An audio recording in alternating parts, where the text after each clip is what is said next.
मार्च 2012 तक टिकट पर रेल मंत्री रहे और 2012 में उन्होंने देश के रेल मंत्री पद से इस्तीफा दे दिया। 2014 में वे बैरकपुर से एक बार फिर से 16वीं लोकसभा का चुनाव लड़े और सीपीएम को हराया। 2017 में वित्त संबंधी स्थायी समिति के सदस्य बने। अप्रैल 2020 से 12 फरवरी 2021 तक वे पश्चिम बंगाल से राज्यसभा सांसद रहे और 12 फरवरी को उन्होंने राज्यसभा से इस्तीफा दिया। दिनेश जी का बहुत बहुत स्वागत है। अब मैं निवेदन करूंगा भारतीय जनता पार्टी के राष्ट्रीय अध्यक्ष माननीय जेपी नड्डा जी से कि वो पुष्पगुच्छ और पटका इत्यादि देकर के फॉर्मली दिनेश जी को पार्टी में इंडक्ट करें।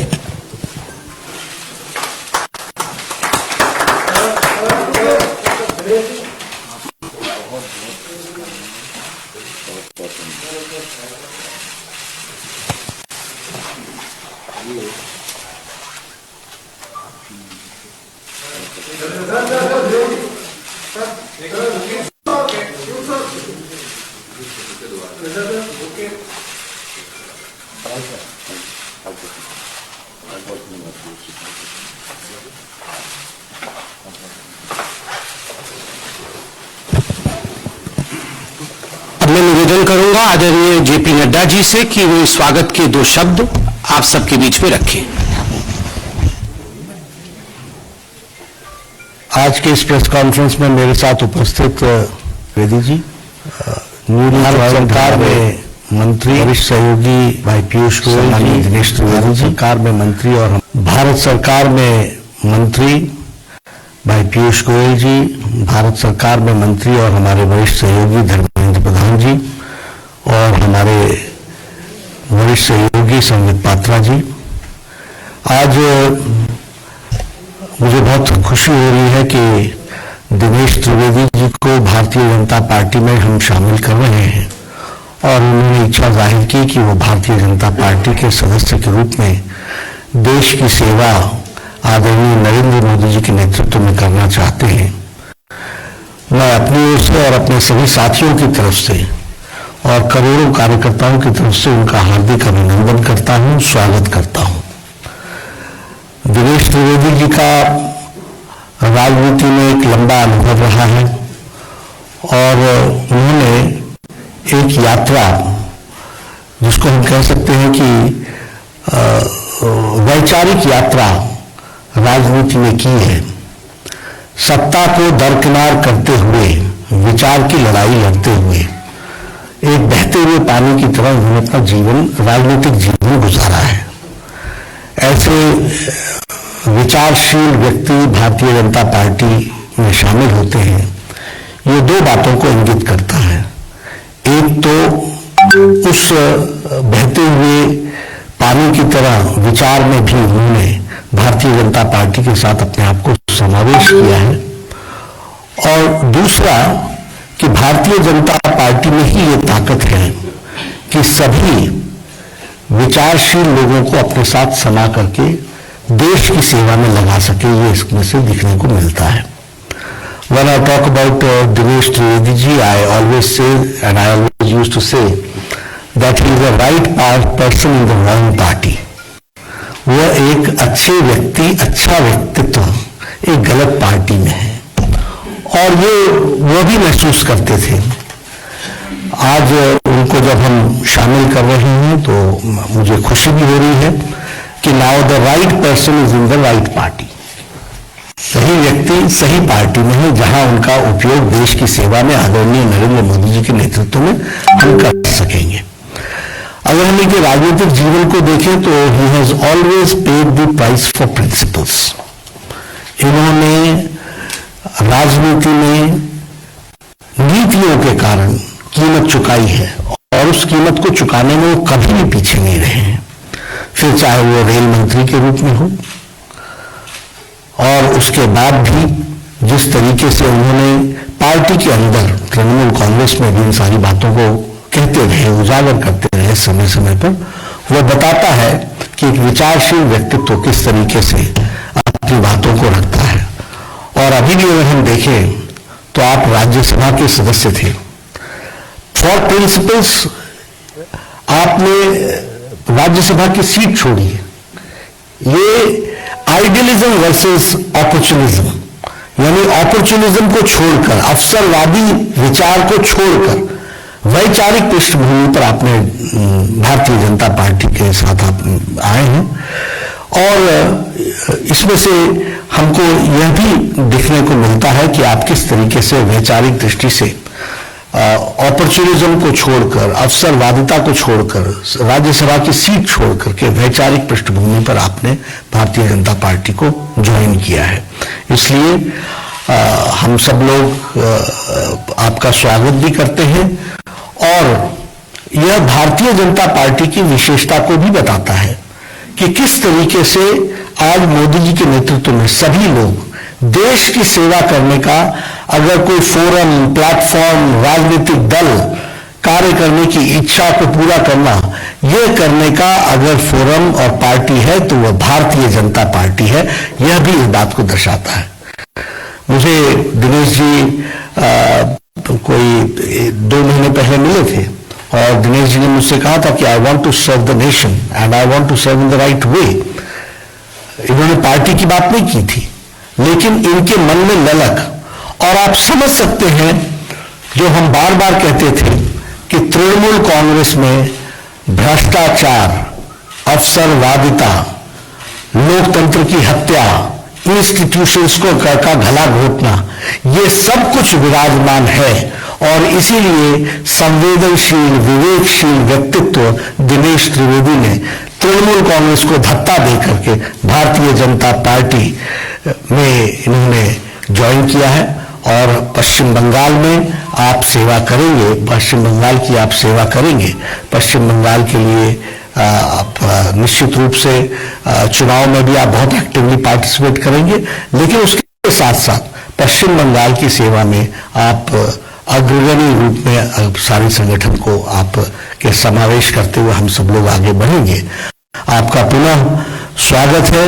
यह आज की आपकी ज्वाइनिंग आइडियलिज्म को बढ़ावा देता है, अपॉर्चुनिज्म को एक तरीके से नकारता है और इसी तरीके से अब सही व्यक्ति, सही पार्टी में, सही प्लेटफॉर्म पर देश की सेवा करने का आपको मौका मिलेगा, ऐसा मैं महसूस करता हूं। पश्चिम बंगाल की सेवा करने का मौका मिलेगा।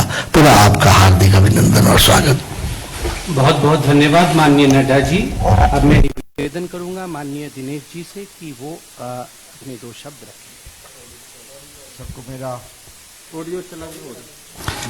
मेरा प्यार भरा नमस्कार। नड्डा जी, मैं सिर्फ धन्यवाद कहूंगा तो मुझे लगता है कि मेरी भावना अधूरी रह जाएगी।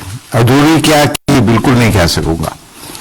आज वो स्वर्ण पल है मेरे लिए जिसका नड्डा जी आप भी जानते हैं और मेरे जितने मित्र हैं वो सभी जानते हैं कि मुझे वाकई में इसका इंतजार था।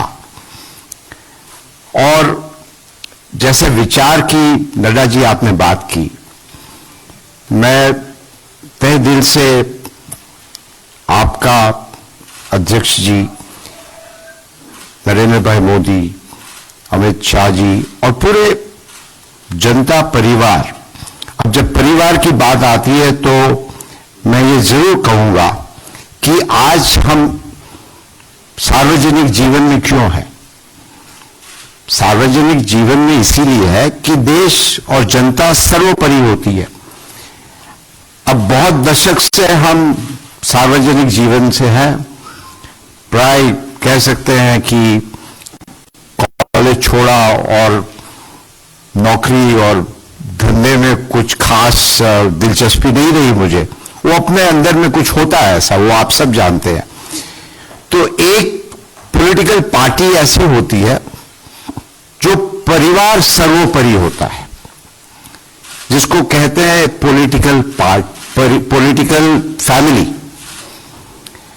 और मैं अपने तजुर्बे के साथ कहता हूं कि एक सर्वोपरि होता है कि हमें परिवार के लिए काम करना है और परिवार होता है पॉलिटिकल फैमिली, और एक परिवार होता है जनता का परिवार।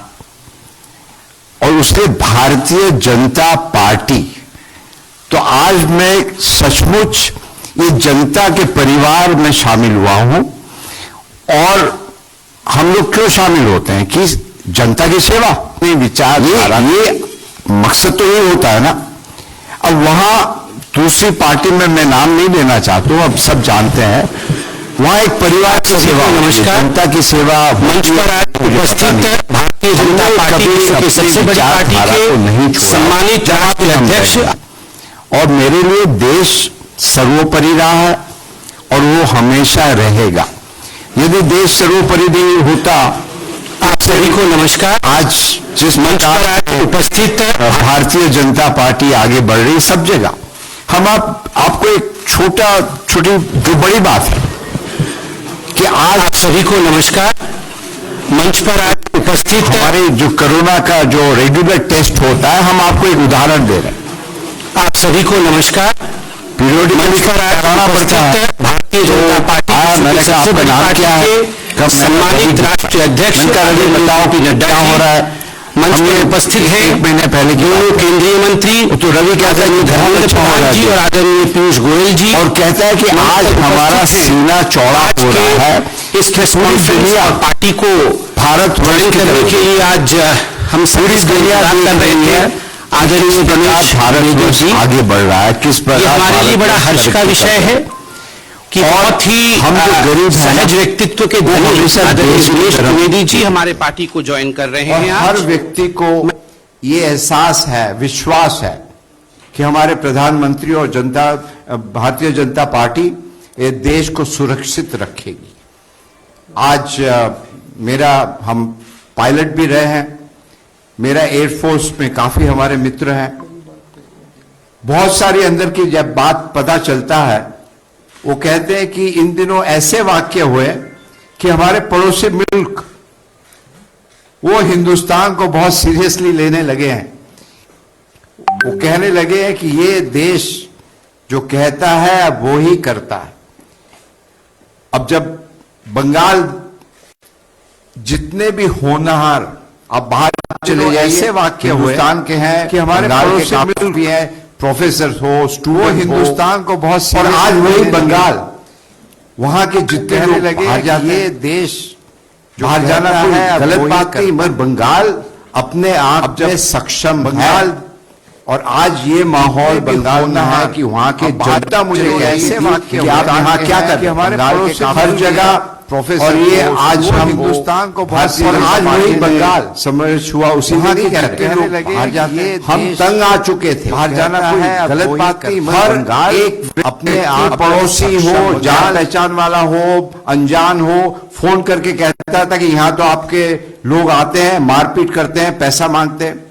एक स्कूल यदि बनाना हो और स्कूल की दीवार कर दी है, वहां भी चंदा देना पड़ता है, और एक नहीं हर रोज कोई नहीं आते। इतना आतंक, इतनी हिंसा, इतना करप्शन, मतलब बंगाल है। आप एक तरफ कल्चर की बात करते हो और दूसरी तरफ हिंसा, और आपकी जो जबान होती है ये शोभा नहीं देता है। तो अंत में मैं यही कहूंगा, बंगाल का जो गौरव है वो पुनः सोनार बांग्ला जिसकी बात करते हैं, और सोनार बांग्ला क्या होता है? विचारों की बांग्ला।